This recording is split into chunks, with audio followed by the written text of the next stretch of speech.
Olá, é 21 de abril de 2025, eu sou o jornalista Marcos Mello e você está no Política Dinâmica, mais um programa diário da grade da IEL TV. E hoje, para iniciar esta semana, a gente traz um conteúdo especial, melhores momentos e as melhores entrevistas das nossas duas primeiras semanas nesta casa nova. A gente traz informações, por exemplo, sobre, para os municípios do interior, a compensação ou a expectativa de compensação depois que a União anunciou que haverá perdas para estados e municípios com a isenção de imposto de renda para quem ganha até R$5.000 por mês. O deputado federal Arthur Lira garante aos prefeitos de todo o Brasil que haverá compensação e os municípios não vão perder receita. Além disso, a gente traz também informações sobre investigações do Tribunal de Contas do Estado e do Ministério Público Estadual a respeito de possíveis fraudes em licitações e corrupção nos municípios do interior. Aqui no estúdio com a gente em entrevistas exclusivas, o desembargador Erivan Lopes, corregedor do Tribunal de Justiça do Estado do Piauí, com duras e polêmicas falas a respeito da produtividade do TJ do Piauí. E ainda o deputado estadual Georgiano Neto, falando de expectativas para o futuro e o compromisso com a municipalidade. Você não perde por esperar nesse conteúdo que você vê a partir de agora.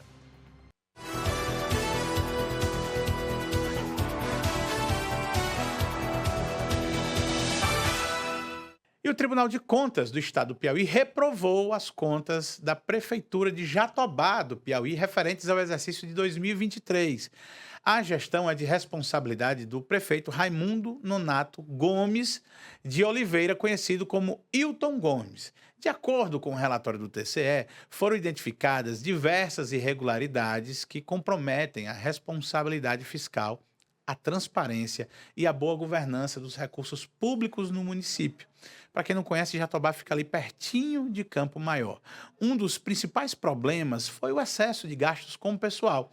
A despesa chegou a 56,07% da receita líquida, ultrapassando o limite legal da responsabilidade fiscal, que é de 54%, estabelecido exatamente pela LRF, a Lei de Responsabilidade Fiscal. Outro ponto crítico foi a aplicação de recursos do Fundeb. Apenas 11,24% foram usados em despesas de capital, quando o mínimo exigido são 15%. O relatório também apontou falhas na área da educação, como altos índices de distorção idade série, o que indica atraso de aprendizagem dos estudantes. Além disso, a Prefeitura não elaborou o seu Plano Municipal de Segurança Pública. É uma exigência obrigatória desde 2018. E a Prefeitura também deixou de cobrar pela coleta de lixo, o que caracteriza renúncia de receita. É um descumprimento da Lei Federal número 14.026 de 2020. A gente sabe, por exemplo, nesse caso específico, quando o prefeito renuncia a esse tipo de receita, até às vezes para fazer um agrado, diz assim, eu não vou cobrar IPTU, ou eu não vou cobrar taxa de iluminação pública, ou eu não cobro a taxa de lixo. Além dele deixar as contas do município mais vulneráveis desrespeitando a lei, ele pode passar aperreios quando conta com receitas que podem ser tiradas do município. A gente está falando aqui, desde a semana passada, da possibilidade do governo federal tirar dinheiro dos municípios para pagar a conta da isenção do imposto de renda para quem ganha até R$5.000 por mês. Aproximadamente 10 bilhões de reais deve ser esse o impacto abaixo, para menos, nas prefeituras municipais de todo o país e, obviamente, também na de Jatobá. E o prefeito renunciando receita para serviços que devem ser pagos. Isso sim. O relatório do Tribunal de Contas ainda menciona uma baixa arrecadação de tributos como o ITBI, o imposto de renda retido na fonte, além de inconsistências contábeis, falhas na gestão de registro de bens públicos e também deficiências no portal da transparência. E olhe que Jatobá, exemplo de talvez todos os municípios do Piauí também gastam bastante com escritórios de advocacia e de contabilidade pública, exatamente para não passarem por esse tipo de problema, né? A gestão municipal de Jatobá do Piauí ainda não se manifestou oficialmente sobre esse relatório e esse parecer do Tribunal de Contas do Estado. O espaço aqui no Política Dinâmica segue aberto para qualquer esclarecimento da gestão do prefeito Wilton e de Jatobá do Piauí. Você está no Política Dinâmica. E vamos agora para a nossa entrevista dinâmica. Erivan Lopes, desembargador do Tribunal de Justiça do Estado do Piauí e atual corregedor do TJ Piauí. Seja muito bem-vindo ao Política Dinâmica. Pois não, eu que agradeço o convite. Desembargador Erivan Lopes, hoje a nossa conversa aqui é sobre produtividade no judiciário. O Tribunal de Justiça do Estado do Piauí, infelizmente, no ranking do CNJ, em 2024, quando este é o ano de referência, a gente ficou num desconfortável último lugar de produtividade. Os motivos para esse desempenho ruim, infelizmente, já foram identificados e quais são as metas daqui por diante? O Tribunal de Justiça é um paciente e hoje nós somos o médico. Para você tratar um paciente, é preciso primeiro você fazer o diagnóstico do que de fato está acontecendo com ele, né? Você registrou o Tribunal de Justiça do Piauí, tirou um índice ruim no ranking do CNJ, ano passado, ano referência 2023, mas eu gostaria de alguns esclarecimentos iniciais. É bem verdade que o Tribunal de Justiça do Piauí já foi o patinho feio da República, né? Nós tínhamos, além dos índices de produtividade muito baixos, uma estrutura física e de tecnologia de informação e de recursos humanos muito carente. Hoje, eu posso lhe assegurar que o Tribunal de Justiça do Piauí tem a estrutura física do próprio tribunal e dos fóruns do interior e da capital, atendidos em condição de conforto, de salubridade e de segurança. Nós temos tecnologia de informação, com acesso à rede mundial de computadores, com fornecimento de computadores e notebooks. E nós temos recursos humanos qualificados. Temos juízes em número suficiente, nós temos servidores em número suficiente e nós temos uma escola que qualifica essas pessoas. Hoje, nossos processos, tanto judicial como administrativo, são todos 100% eletrônicos. Então, esse selo de qualidade do CNJ identificou, em relação ao ano passado, que o tribunal vai muito bem em tecnologia de informação. A nossa nota foi acima de 8. O tribunal vai muito bem no ranking da transparência. Para você ter uma ideia, o ranking de processos hoje, nós temos um link na internet, você, qualquer do povo, pode entrar e ver cada unidade judiciária do Piauí, como é que ele está no atendimento das metas 1, meta 2, meta 3. Eu queria concluir aqui dizendo o seguinte: no índice da governança, que é aquela parte que é feita pela gestão do tribunal, presidência, vice-presidência, corregedorias, nós tiramos também a nota perto do máximo. O que nós ficamos deficientes foi no eixo produtividade. E é exatamente nisso que nós estamos trabalhando, ou seja, é uma infecção, uma inflamação, que nós estamos buscando um antibiótico para corrigir, para elevar o tribunal em todos os dias ao nível de excelência. Eu vou dar um pouquinho da visão de fora. Obviamente, eu não faço parte do judiciário, mas eu vejo a gestão, não vejo falta de estrutura no judiciário. O senhor está me dizendo que a gestão, por análise do próprio CNJ, que faz o mesmo ranking da produtividade, está bem avaliada. E eu vejo muito concurso também. Não sei se falta mão de obra no judiciário. Falta mão de obra? Não, não falta. Inclusive, não falta. A mão de obra foi um dos itens que puxou a nossa produtividade, porque ela é calculada, que é o IPC-JUS, que é o nível de efetividade, de racionalidade da administração dos recursos. Ele pega o orçamento, ele pega mão de obra de juiz, de servidores, e divide pelo número de processos baixados. Então, quanto mais a gente aumenta o número de servidores, menor o nosso índice de produtividade, porque o número de processos é dividido pela quantidade de servidores. O que nós temos mesmo é número de processos baixados, em quantidade baixa, em relação a juízes e servidores. E é para isso que nós estamos trabalhando. A minha visão, volto a dizer leiga aqui, mas crítica, me parece que a gestão do tribunal, a gestão do poder, que é centralizada, essa está indo bem. Quando a gestão é na comarca, é a gestão dos juízes, de seus próprios gabinetes, a falha está ali, na gestão dos gabinetes nas comarcas, é isso? Nós podemos dizer que, basicamente, o que puxa a produtividade para baixo hoje, que identificamos, é isso. O tribunal já desenvolveu uma ferramenta chamada MAAT, né? Que ele faz a gestão do gabinete. Muitas vezes, por exemplo, o juiz julga muitos processos. Julga mais do que entrou, mas ele julga os processos que não estão no multimetas do CNJ. Hoje vale mais você julgar um processo que tem 20 anos do que você julgar 10 processos que acabaram de entrar.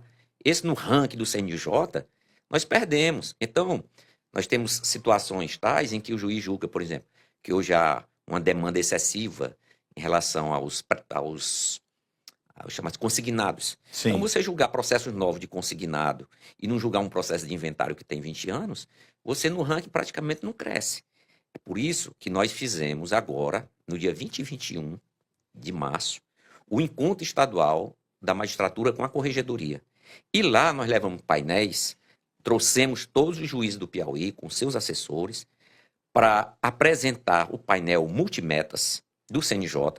Hoje já há disponibilidade na nossa correição eletrônica, o painel de correição eletrônica, e o juiz pode enxergar, visualizar todos os processos que estão na unidade dele e quais são aqueles que, pelo painel multimédia do CNJ, vai permitir que ele tenha um crescimento no ranking nacional. Para você ter um exemplo, hoje nós temos 2 unidades judiciárias no Piauí que já alcançaram o nível de excelência. Não fica. Eu vi a imagem, auditório cheio dos juízes de todo o Piauí, mas o senhor não tem receio que algum deles desgoste de ter vindo do interior pegar um puxão de orelha do corregedor? Não, porque assim, não foi bem um puxão de orelha. O que nós fizemos, como eu disse, foi um diagnóstico da realidade, né? Um processo também de aprendizagem, de orientação, foi pedagógico. Evidentemente que aqueles pontos em que nós detectamos em que há omissão ou desleixo por parte do juiz, nós estamos adotando as providências disciplinares que são de competência da corregedoria. Nós temos feito um trabalho muito intenso para cumprir a decisão do CNJ e cumprir a LOMAN, em que determinou que o juiz tem que estar na comarca. Por falar nisso, a gente tem como descobrir, por exemplo, a quantidade de processos que o tribunal, essa máquina do judiciário julga por mês? O senhor tem ideia disso? Nós julgamos hoje nós temos, eu posso assegurar para o senhor, que eu trouxe os dados aqui, no Piauí hoje nós temos 581 mil processos em tramitação. Em estoque? Esse é o total em estoque. Nós estamos baixando por mês algo em torno de 31 mil processos. São 31 mil processos que são julgados e baixados. E baixamos a média dos processos para em torno de 716 dias. É alta? Dá mais de 2 anos a duração por cada processo? Sim. Dá. Mas nós estamos trabalhando exatamente para isso. É para reduzir esse prazo de duração do processo. 31 mil processos por mês. É muito processo. Uma média de 716 dias por processo, uma média. Óbvio, como o senhor disse, tem processo sendo julgado rápido, tem processos antigos que ainda estão no estoque. Existe algum método para um juiz, ou isso só vem com a experiência, quando ele identifica que, esse advogado, esse processo está existindo só para atrapalhar, assim? Não é, às vezes, uma questão de... O mérito tá de lado. O cara quer só protelar, o cara tem um objetivo de prejudicar a outra parte. Eu não sei se isso seria a litigação de má-fé que o pessoal diz. Nós precisamos fazer uma distinção entre aquilo que se chamava, até bem pouco tempo, de litigância predatória, Sim. mas que o STJ reformulou e chama de litigância abusiva, que é em razão do volume de processos. Então, o advogado tem 100 clientes que ele poderia fazer uma ação plurimativa, ou seja, um processo só, com os 100 demandando, mas ele prefere entrar com 100 processos distintos. Isso é que se chama litigância abusiva. Certo. Em que os juízes hoje têm instrumento de combater. E quanto a esse outro ponto, que aí é a chamado recurso protelatório, esse é que o juiz tem todas as condições de resolver. Por exemplo, com a aplicação de multas, o sujeito embarga. Tem processo que eu já vi até 4 embargos.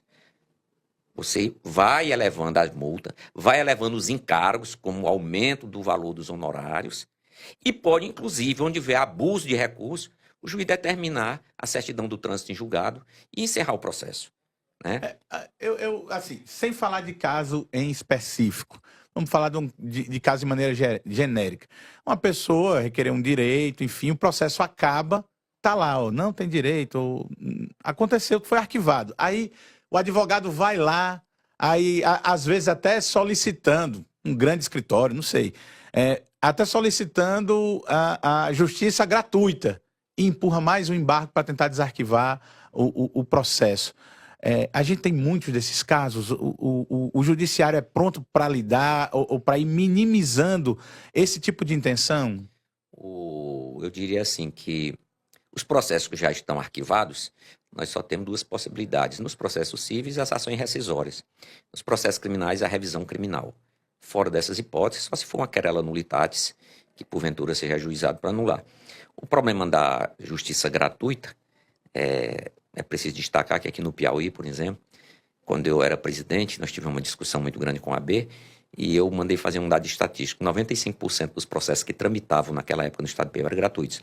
Ou porque eram de autoria do Ministério Público, que não paga, ou é da própria Fazenda Pública, que também não paga, ou é da Defensoria Pública, pessoa pobre, e por último, mesmo as pessoas privadas, que se declaram pobres, representadas por um advogado privado, mas que terminam pedindo a justiça gratuita.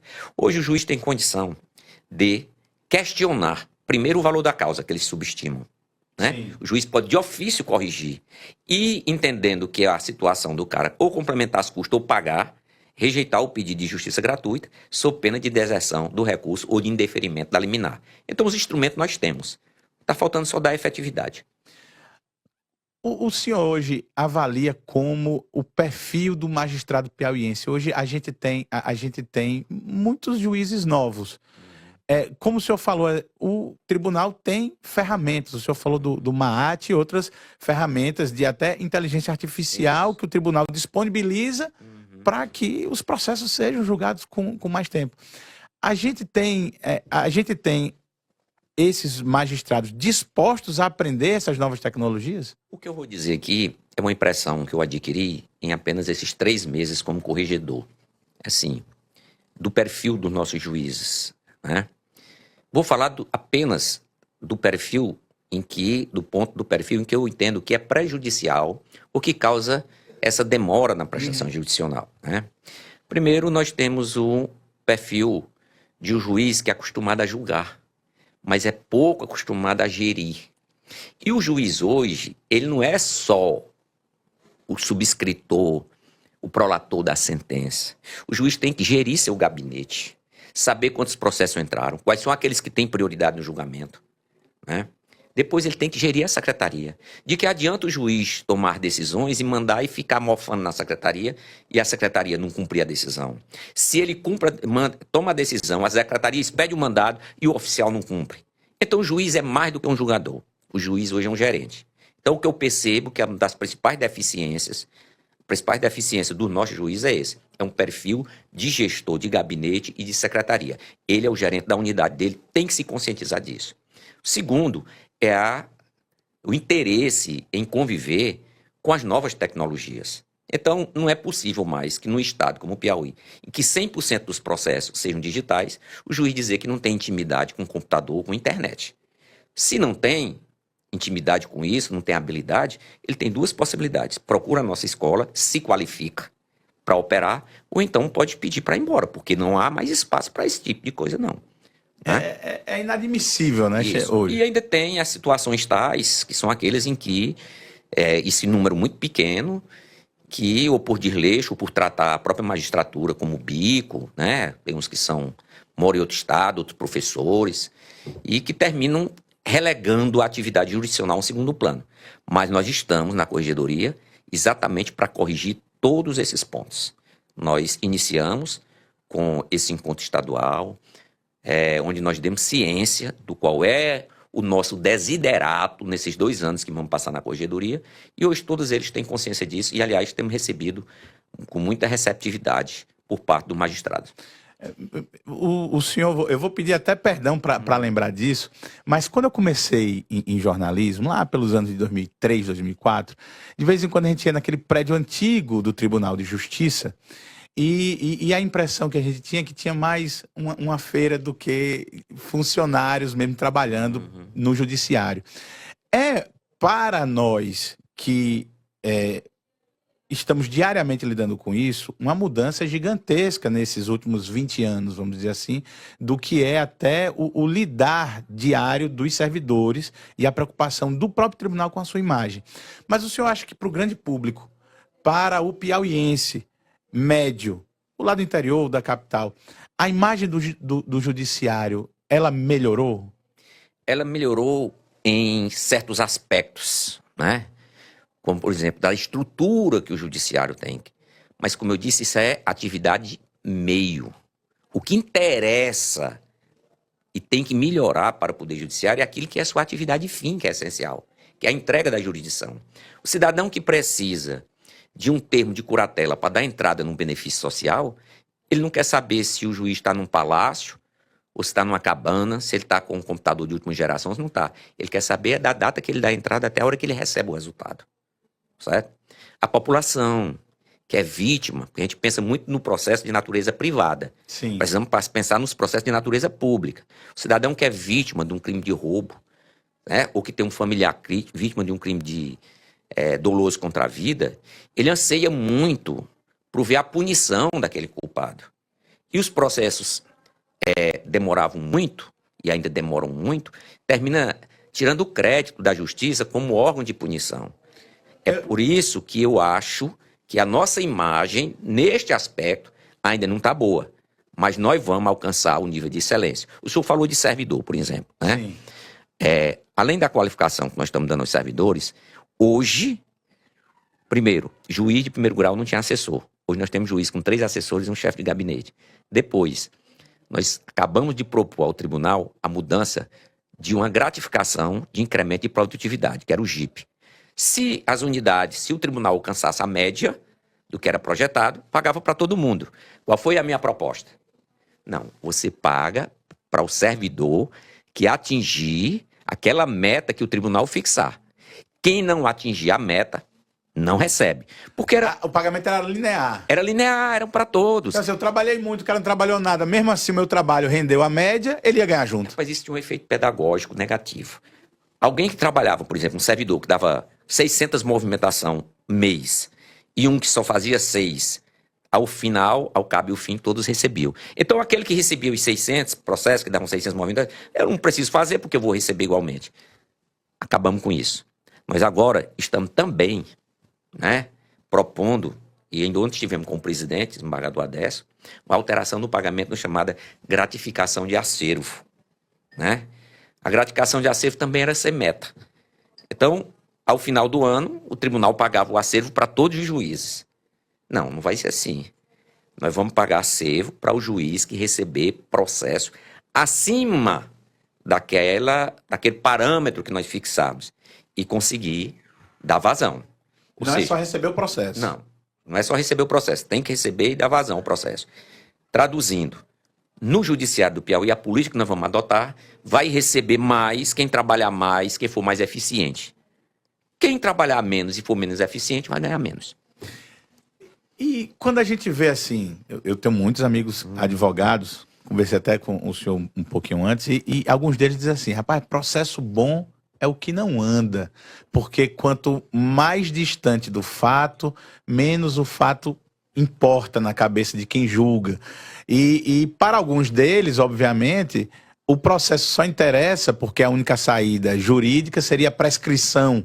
Então, assim, o tribunal também se preocupa com esses advogados, esses escritórios, esses processos em que visivelmente a intenção é só protelar? Isso aí você me remeteu a um advogado dos antigos que tinha lá em Picos, meu colega na época que eu passei pela advocacia, chamado Almondes, Manuel Firmino de Almondes. E ele dizia assim, eu sou especialista em direito trabalhista, mas em contestação pelo empregador, né? Quiçá na vara tal, porque era onde a especialidade dele era contestar e o processo não andar. Então, essa coisa assim, você precisa fazer uma distinção entre os processos criminais, que são de natureza pública, e os processos privados. Nos processos criminais, os advogados, de fato, quanto mais demorar, melhor para a defesa do réu. Primeiro, porque ele aproxima do período de prescrição da pretensão punitiva do Estado. E depois, porque a demora também termina apagando, diluindo as provas. Então, isso é interessante. Mas nós, juízes criminais, temos esse compromisso de dar andamento, de dar celeridade. E, preciso registrar também, o Ministério Público é o titular da ação penal. Ele tem que ser mais ativo. Ele tem que, tal e qual quem patrocina uma casa de direito privado, ele que patrocina os interesses públicos, né, os interesses difusos, tem que ir lá fiscalizar, cobrar o andamento do processo com o juiz. E nos casos em que trata de direito privado, normalmente quem protela o processo é aquele em que não tem o direito. Cabe ao juiz, atendendo à provocação da parte do autor, dar um andamento e utilizar essas ferramentas que eu disse de natureza processual para impedir a protelação. Desembargador, o senhor, o seu nome precede a sua presença em vários lugares. Talvez o senhor seja o perfil da última década, dos últimos anos, que mais se destacou no tribunal, até do ponto de vista institucional, no relacionamento. Também, desde que eu conheci no jornalismo, eu sempre vi o Estado influenciar muito, ou tentar exercer influência diante do tribunal. Qual tem sido a postura do tribunal? Qual o senhor acredita que deve ser a postura do tribunal diante das relações institucionais, não apenas com o governo do Estado, mas com Ministério Público, com escritórios de advocacia? Como é que o senhor acredita que é a fase do tribunal hoje? Eu acho que o tribunal vive uma fase em que tem um relacionamento entre as instituições, vou destacar primeiro, Tribunal OAB, Tribunal Ministério Público, Tribunal Governo do Estado, a Fazenda Pública, né? Eu até eu participei há algum tempo das Câmaras de Direito Público e fiz algumas críticas à Fazenda Pública, especialmente o Estado do Piauí, porquanto é inconcebível em determinadas situações que a gente vê em que a parte é representada por um defensor público, pago pelo Estado. Nas sessões do tribunal participa um procurador de justiça, pago pelo Estado. O Estado se defende por um procurador do Estado, pago pelo Estado, e ali tem um desembargador remunerado pelo Estado. E o Estado ainda litiga em causas em que o Supremo Tribunal Federal ou o STJ já decidiu em precedente obrigatório. E esses precedentes obrigatórios, eles obrigam o próprio judiciário e a administração pública. Então, hoje, o principal cliente do Poder Judiciário no Brasil é a Fazenda Pública. Penso eu que, independentemente dessa harmonia que há entre os poderes, o tribunal deve rechaçar mais essa pretensão do Estado de querer procrastinar e jogar para frente o cumprimento de suas obrigações. Ainda ontem nós tivemos uma reunião com o procurador do Estado, procurador-geral e o secretário de Saúde, e eu reclamei da demora do Estado no cumprimento das decisões judiciais. As decisões em matéria de saúde, por exemplo, o juiz avaliando a situação com o parecer do médico, do núcleo de atendimento ao magistrado, né? Defere uma liminar, manda fornecer um medicamento, e o Estado leva dias e dias e dias para cumprir essa decisão. Isso é um fator que também causa muito prejuízo na jurisdição. Se o Estado aplicasse o direito corretamente, de forma interna na sua administração, eu diria que nós reduziríamos, no Brasil, de maneira geral, mais de 50% das demandas. Não é uma declaração desconfortável de dar uma reunião desconfortável de ter, quando você tem que orientar até a gestão da gestão? Mas você que avaliou meu perfil, eu sou assim, certo? Aquilo que eu vejo com que eu não concordo, eu tenho que dizer. Eu não posso admitir que o Estado fique litigante contra a súmula vinculante do Supremo Tribunal Federal, contra precedente obrigatório do STJ, contra a jurisprudência já firmada pelo Tribunal de Justiça. Nesse encontro que nós tivemos agora da Corregedoria, nós aprovamos 61 enunciados, para facilitar o julgamento pelo juiz. Então, aquelas causas que são mais recorrentes, nós reunimos toda a magistratura, discutimos o tema e fixamos qual é a tese do tribunal. Não precisa fugir disso aqui, é isso aqui, isso aqui, isso aqui. O que nós esperamos, em verdade, é que primeiro, a administração pública cumpra, né? E evitando, assim, essa quantidade enorme de demandas, né? Que avolumam. Hoje, eu acho que o principal cliente do Poder Judiciário no Brasil é a Previdência Social, lá na Justiça Federal. E também para dar uma maior segurança jurídica ao jurisdicionado. É muito ruim para o jurisdicionado não saber o que pensa o seu juiz, o que decide seu tribunal sobre determinada matéria. Isso seja, inclusive, a propositura de ações temerárias. Por quê? Se você não tem um padrão de decisão, uma coerência, evidentemente, que o tribunal não está engessado, ele pode mudar sua jurisprudência com o passar do tempo, mas tem que ser fundamentada, né? Mas tomou a decisão, tem que valer para Francisco e para o Chico. Doutor Erivan Lopes, desembargador corregedor do Tribunal de Justiça do Estado do Piauí, é uma satisfação tê-lo aqui no nosso estúdio. Eu vou deixar 30 segundos para o senhor mandar um recado e poder reafirmar o compromisso do tribunal com a produtividade, e eu espero receber o senhor aqui mais vezes. Eu queria colher o ensejo aqui apenas para dizer aos nossos juízes do Piauí que eu espero, conto com a compreensão deles, com o empenho, que eles acompanhem o ranking de todas as unidades lá no nosso painel de correição eletrônica e se espelhe nas unidades que estão lá em cima. Eu cito, por exemplo, as duas aqui, a do Dr. Vigílio, da violência doméstica, e a do Dr. Valdemir, da Central de Inquéritos, que alcança hoje níveis de excelência. Repito, não quero ter excelência na atividade meio, em transparência, nem em tecnologia, nem em governança. Isso nós já temos e vamos manter, que é o que é feito pela administração. Eu quero agora excelência naquilo que é essencial para o jurisdicionado, que é a entrega da sentença, a entrega, a efetividade da jurisdição. Muito obrigado. E essa foi a nossa entrevista dinâmica. Tem mais conteúdo aqui. E o presidente da Câmara dos Deputados, Arthur Lira, se comprometeu a garantir compensações financeiras aos municípios diante da proposta que amplia a faixa de isenção do imposto de renda. A medida, que tramita como projeto de lei 1087 de 2025, pode causar um impacto negativo de cerca de 10 bilhões de reais por ano nos cofres públicos municipais.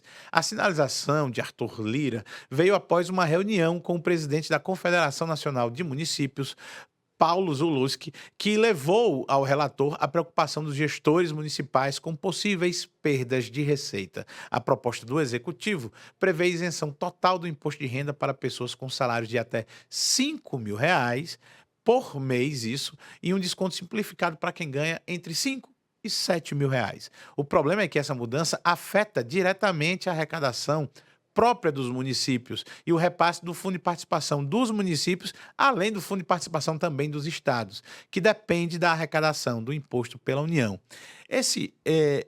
Essas perdas dos municípios se dá porque tudo que você paga como imposto de renda, hoje, para quem paga imposto de renda, metade é destinado a municípios e estados. Metade. Se você paga R$10, R$5 fica para ser transferido para estados e municípios via fundo de participação, né? Os municípios, inclusive, recebem 3 vezes. Recebem 24% de uma vez e 1%, inclusive, por um trabalho do deputado federal Júlio César Lima. Ao longo de vários anos, trabalhou essas perdas que os municípios tinham, e os municípios recebem, se não me engano, em dezembro e em junho, mais 1%. E parte da receita está baseada exatamente na arrecadação do imposto de renda. Então, os prefeitos se preocuparam porque a União, para cumprir uma promessa de campanha do presidente Lula, que deveria estar discutindo isso desde o início de sua gestão, ao ver que a popularidade de Lula estava, ao notar que a popularidade de Lula estava caindo, simplesmente jogou para a população a isenção, mas não explicou para os afetados como seria a compensação. Estados estão se mobilizando, mas os municípios também têm que se mobilizar, até porque os municípios, que são aqueles entes federativos que têm o maior espectro de serviços a serem prestados à população e as maiores responsabilidades objetivas com a população, com as pessoas são mais afetadas por essa perda. Segundo a Confederação Nacional de Municípios, cerca de 30% dos servidores públicos municipais que hoje recebem entre 2 salários mínimos e R$ 5.000 passarão a ser isentos. Outros 11% terão descontos no valor do imposto devido. Só nessa faixa, a perda anual pode chegar a R$ 5 bilhões para os cofres municipais. Arthur Lira afirmou que está trabalhando para garantir em seu relatório dispositivos que assegurem a recomposição dessas perdas. A Confederação Nacional dos Municípios, inclusive, agradeceu o compromisso do deputado e destacou o histórico de diálogo e de apoio do parlamentar às pautas do movimento municipalista, né? Realmente, Arthur Lira, no estado de Alagoas, é muito ligado aos movimentos municipalistas, é do Centrão, é desse grupo de deputados que hoje conduz, talvez, mais que o próprio governo, os destinos do Brasil e está se comprometendo. E aí a gente tem realmente que fazer coro com os nossos deputados e os nossos senadores. Os municípios não podem pagar a conta de uma campanha eleitoral, de uma promessa eleitoral que é do presidente da República. É muito difícil que qualquer município consiga se recompor de perdas desse tamanho, principalmente quando a gente tem municípios que dependem exclusivamente do repasse do governo federal. Aqui a gente vai ter no Piauí, salvo meia dúzia de municípios, todos os outros municípios extremamente dependentes, não que todos não sejam dependentes de alguma maneira, mas 90% extremamente dependentes e exclusivamente dependentes dos repasses financeiros. E aí, cada prefeito tem que pressionar fortemente seu deputado. Daqui a pouquinho, Átila Lira Filho estará com a gente, dentre outros assuntos, vamos perguntar isso. O que é que os deputados, a bancada do Piauí está fazendo, o que é que o Congresso Nacional está fazendo para compensar perdas nos municípios? Já pensou aqui no Piauí, a gente vai ter Teresina, Parnaíba, Uruçuí, Picos, Floriano, talvez um pouquinho ali o município de União, Campo Maior, Piripiri, alguns municípios que têm outras fontes de rendas significativas, né? A capital, por óbvio, a segunda maior cidade do Piauí, por óbvio, Uruçuí, por causa das indústrias, o agronegócio lá. Mas se você for para municípios como Alegrete, Tanque, Vila Nova, esses municípios só têm, e municípios parecidos com esse, só tem o fundo de participação dos municípios como renda. Só tem transferência, a gente falou aqui, nem Monsenhor Gil, que já é mais perto de Teresina, está na Grande Teresina, 10 mil habitantes, mas não consegue ter uma renda própria significativa ao ponto de aguentar perdas que podem vir dessa questão do imposto de renda. Muito, muito, muito, muito complicado. E importante que a gente possa fazer com que a nossa bancada pressione ao máximo o governo federal para arrumar uma solução. Ou o Congresso, por iniciativa própria, possa melhorar o projeto de lei que isenta quem recebe até R$ 5.000 por mês do imposto de renda. Vamos seguir no programa.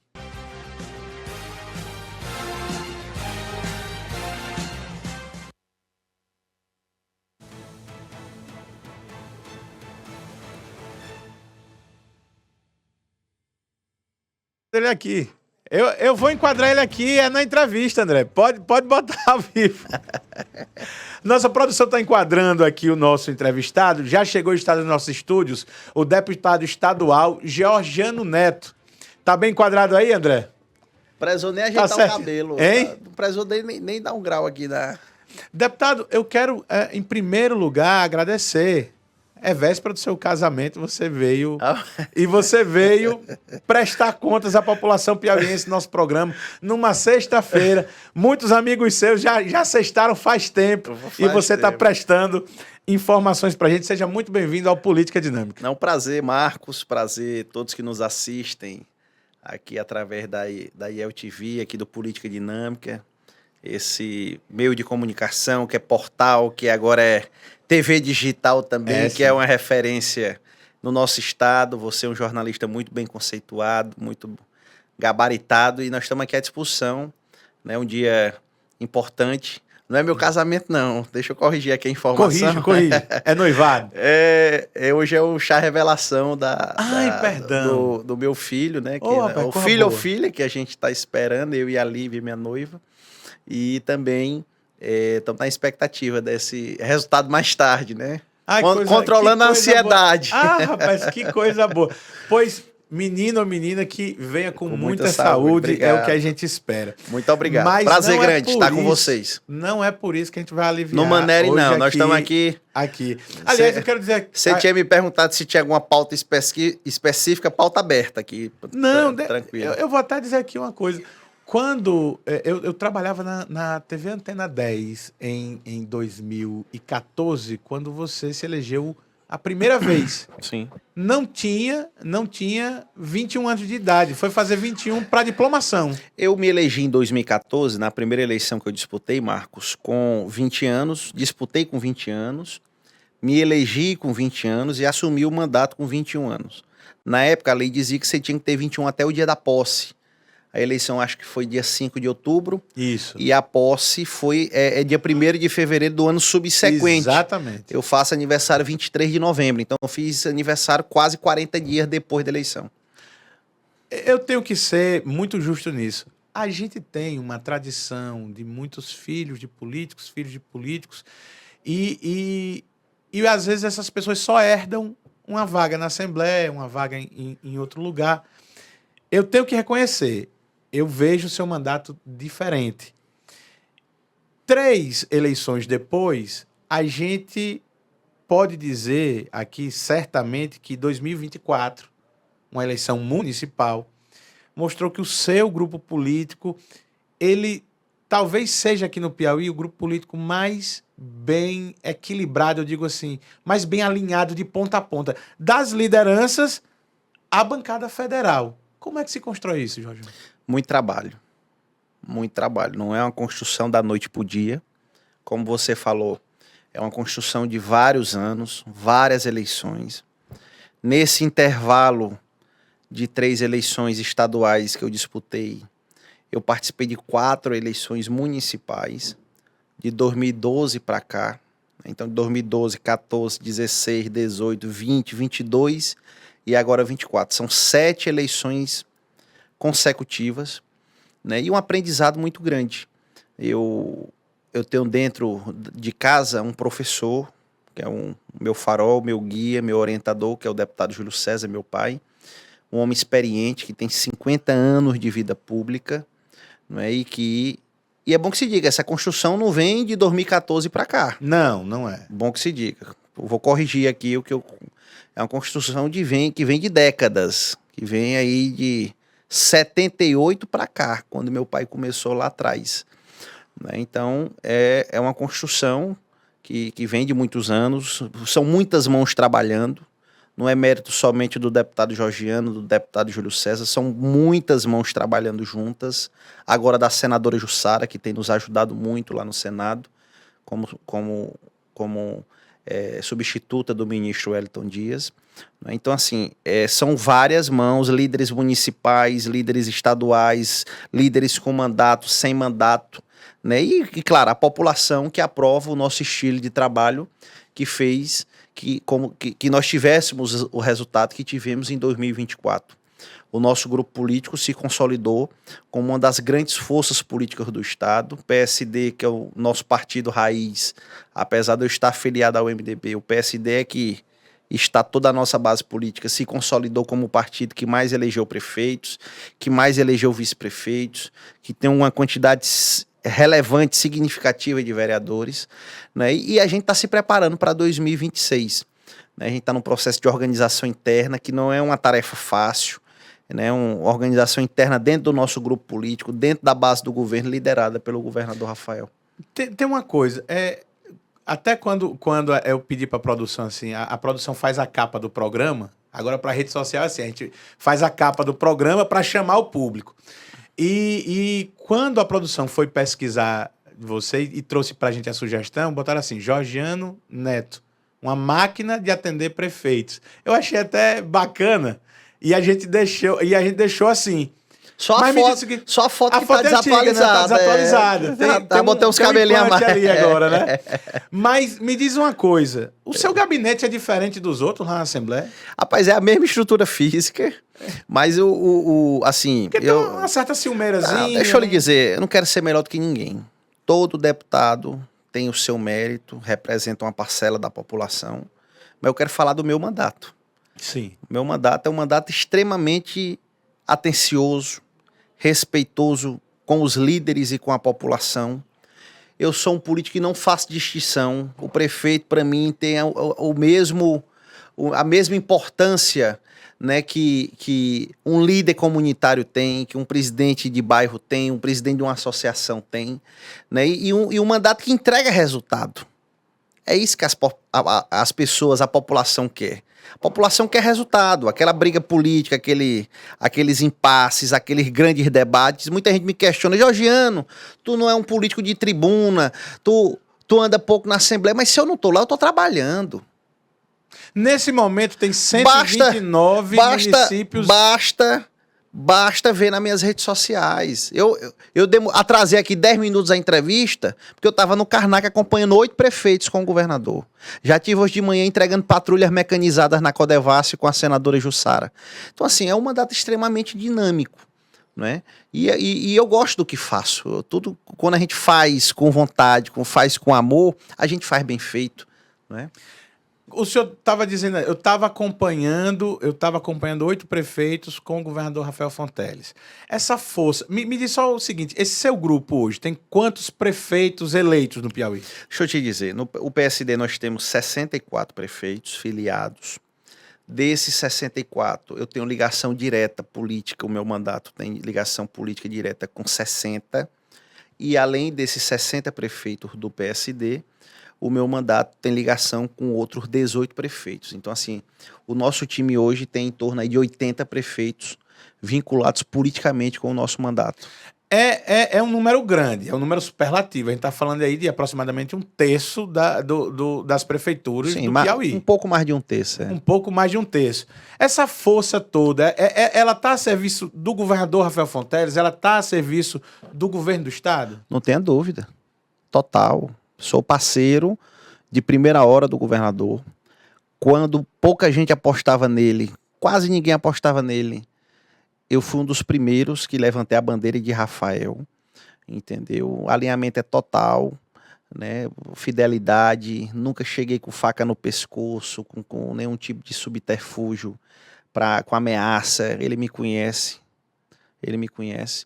né? Então, assim, toda essa força política está à disposição do governo do estado, não tenha dúvida, né, para a gente construir parcerias administrativas e também construir parcerias políticas futuras. Então, na sua visão, não há motivo para qualquer tipo de ciumeira, para qualquer besteira nesse sentido. Isso é coisa menor. Olha, deixa eu te dizer, sei que tem muita gente que inflama na imprensa, nos bastidores, mas a minha relação com o governador ela é franca, é direta, é transparente e muito sincera. Nesse momento, eu estava falando exatamente isso. 129 municípios estão em estado de emergência, tem mais 14 municípios querendo decretar emergência hídrica, esse problema de seca. Preocupante demais. É preocupante. Eu conheci seu pai antes de conhecer você e ele sempre tinha essa história do municipalismo. Sim. As primeiras entrevistas que eu fiz com ele, 20 anos atrás, em 2003, 2004, era sobre isso que ele sempre falou. Ele foi da PPM. Foi presidente da PPM. O que é que um deputado pode fazer por esses municípios nesse momento de crise? Olha, deixa eu te dizer, é preocupante demais, Marcos, o cenário. Inclusive, nessa agenda com o governador agora há pouco, nós estivemos ao lado de prefeitos de várias cidades que estão dentro desse decreto. A seca verde é gravíssima. A gente falava em seca nos anos anteriores, ali no segundo semestre, julho, agosto, a gente começava a falar em seca, em operação pipa, em outras medidas que a gente pudesse atender ali. Mas agora não, nós estamos em março, abril, falando em seca, falta de chuva, perda da produção, entendeu? Tem município que chegou a perder 100% da produção. A gente mostrou aqui. Eu Incrível. tava com o prefeito Molão, de Acauã, ali no extremo mesmo, na região mais árida do estado, e ele dizendo, olha, deputado, tinha seca, mas ainda dava um machixe, né? E agora nem o machixe está dando, para você ver o tamanho da seca, da bravura da seca. Então, assim, cabe ao parlamentar, no meu caso, cobrar ações do Poder Executivo, não só Operação Pipa, um socorro emergencial com cesta básica, parcerias com o governo federal. O governo federal está anunciando aí ações que possam chegar mais energicamente nas famílias, não só através das prefeituras, mas diretamente nas famílias, esse socorro emergencial. Então, realmente é um cenário muito preocupante.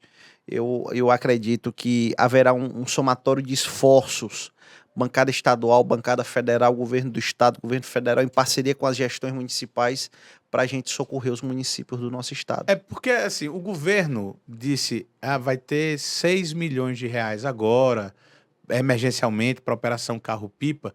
Quando a gente faz a conta que são 129 municípios, 6 milhões vira quase nada por município.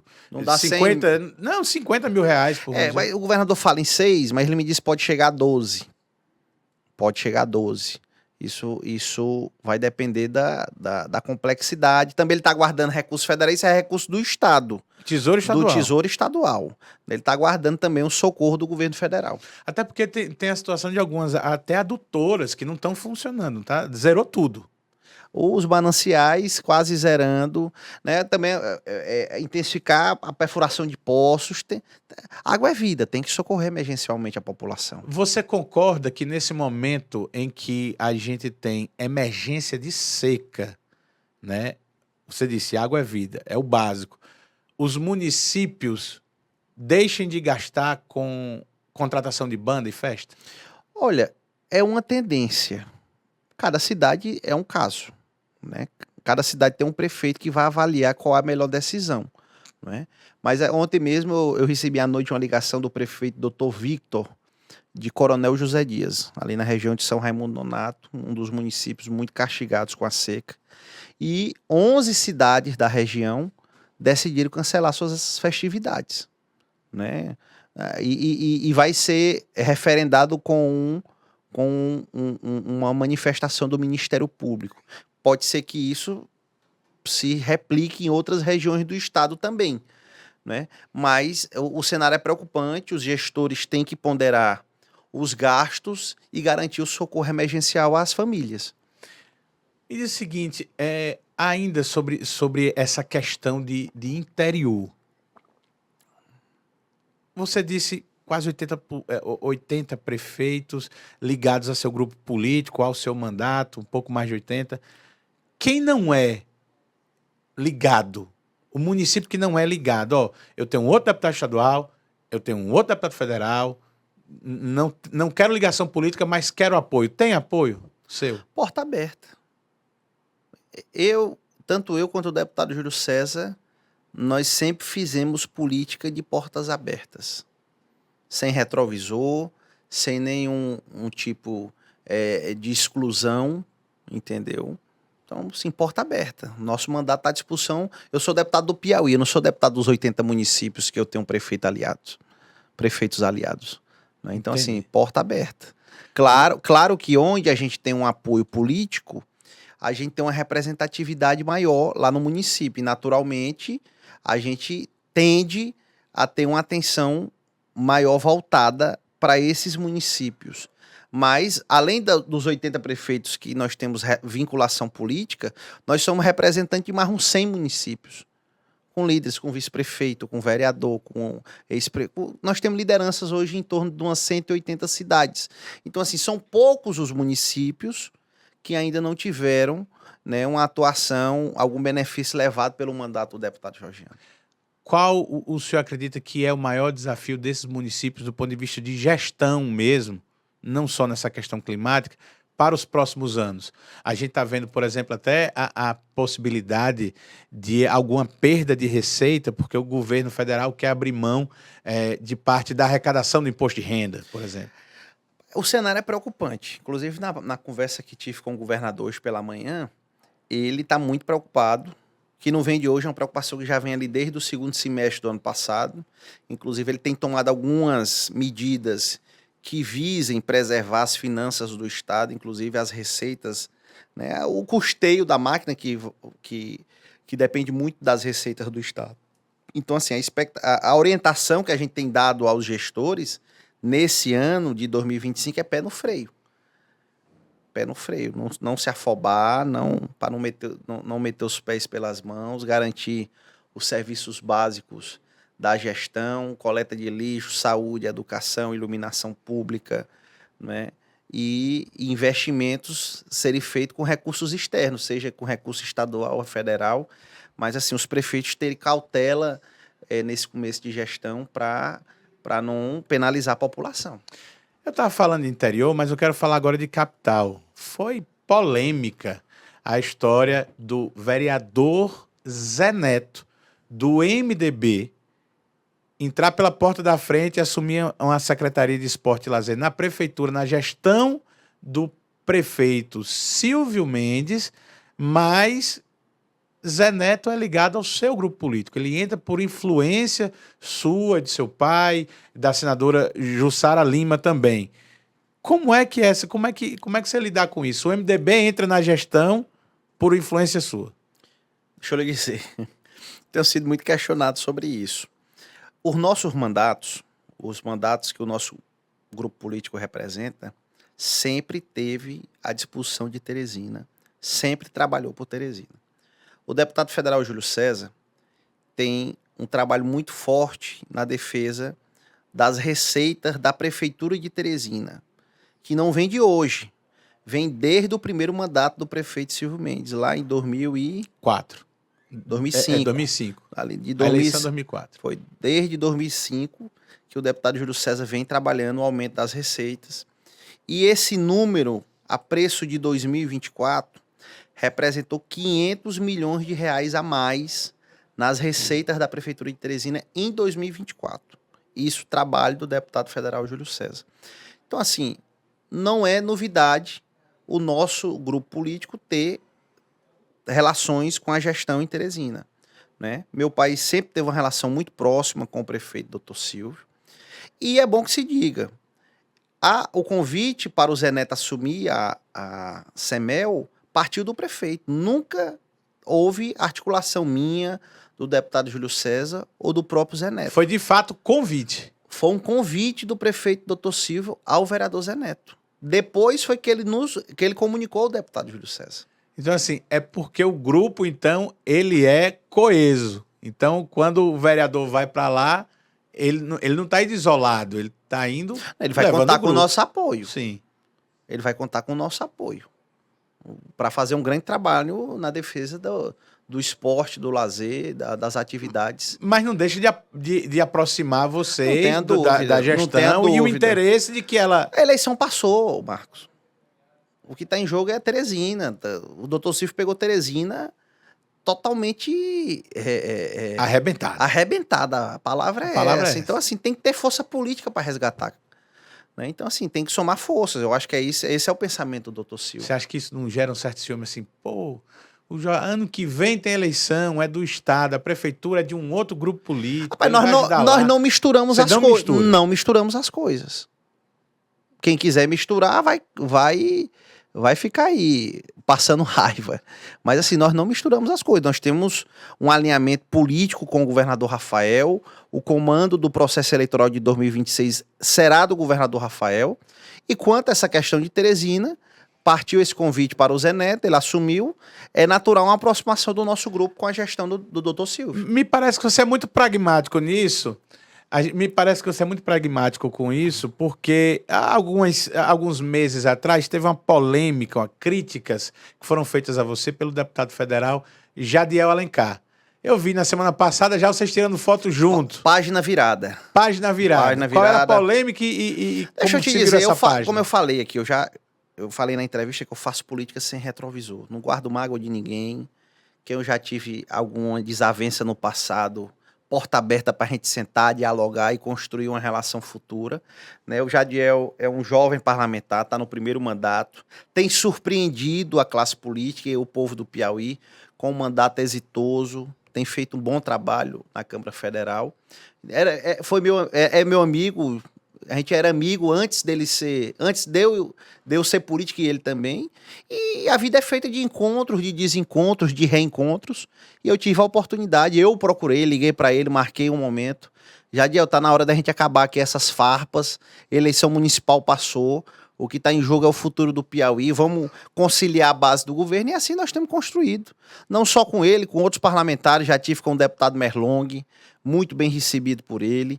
Tive com o presidente Franzé, tive com o deputado Evaldo Gomes. E assim nós vamos construir esse diálogo com a bancada estadual, com a bancada federal, com quem precisar conversar para a gente poder construir uma base política, uma base governista sólida, unida, rumo a 2026. Rapaz, conversa boa passa ligeiro.